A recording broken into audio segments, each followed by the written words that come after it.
Adelard Cunin, better known as George Bugs Moran, was a Chicago Prohibition-era gangster. He was incarcerated 3 times before turning 21.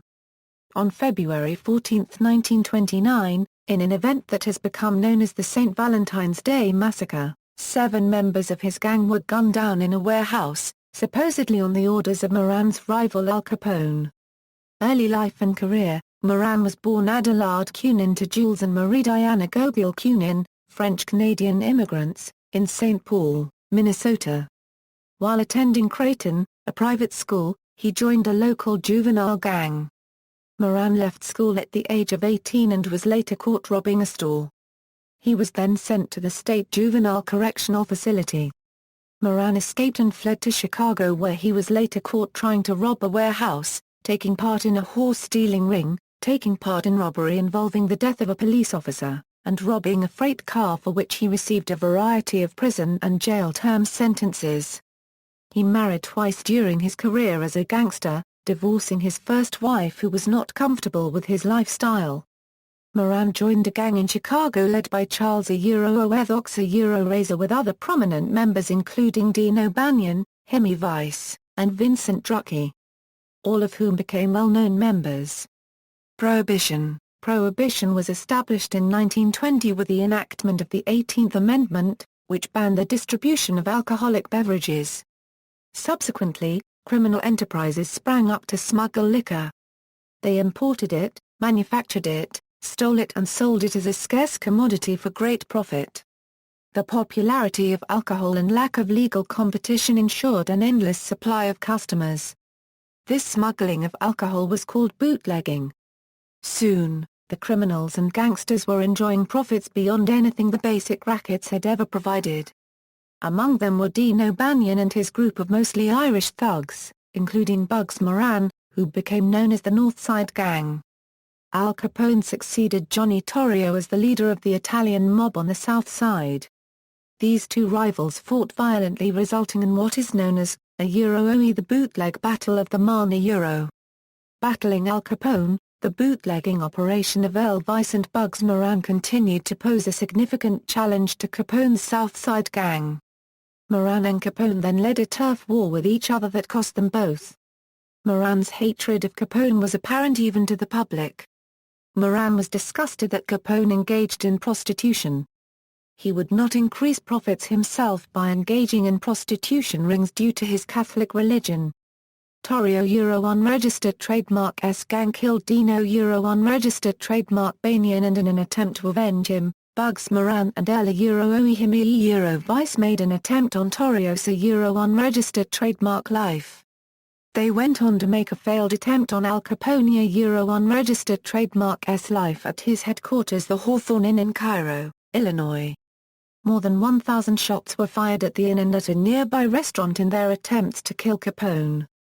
In retaliation, Weiss unregistered trademark S Life was taken by Al Capone unregistered trademark S gang, and Bugs Moran became head man of the North Side Gang.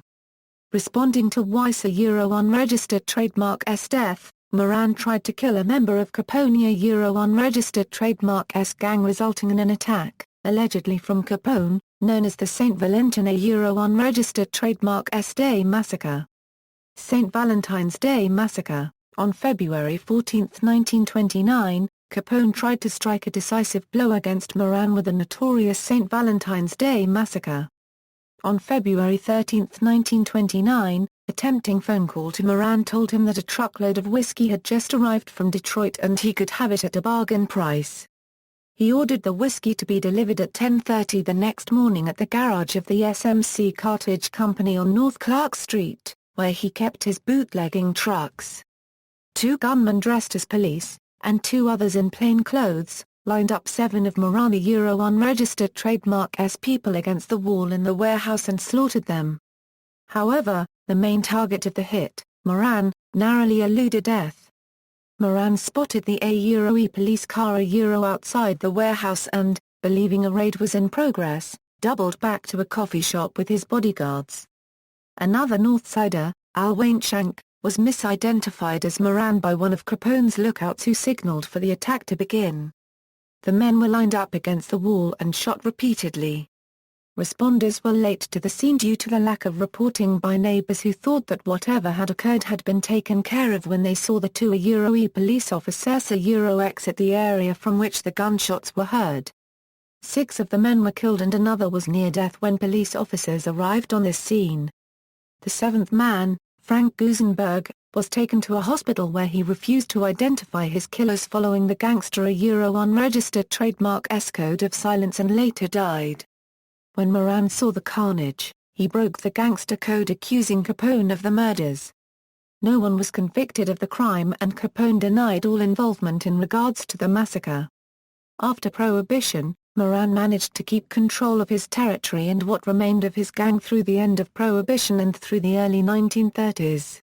The North Side gang never fully recovered to its full power and Moran eventually left the area and the gang. After losing power he reverted to his earlier life and resumed committing common crimes like mail fraud and robbery. On April 30, 1939, Moran was convicted of conspiracy to make and cash $62,000 worth of American Express checks. Freed on appeal when he posted a bond, he fled but was captured and not released until December 21, 1943. Moran was later arrested for robbery in 1945, getting a sentence of 20 years after being found guilty. After being released from his 20-year sentence in Ohio State Prison, he was tried for robbery once again and found guilty in 1957. By the 1940s, only 17 years after being one of the richest gangsters in Chicago, Moran was almost penniless. Death in prison. After being tried for robbery in 1957, he was found guilty and sentenced to 5 years. Moran died 1 month later of lung cancer at Leavenworth Prison in Kansas on February 25, 1957. He was 63 years of age at the time of his death.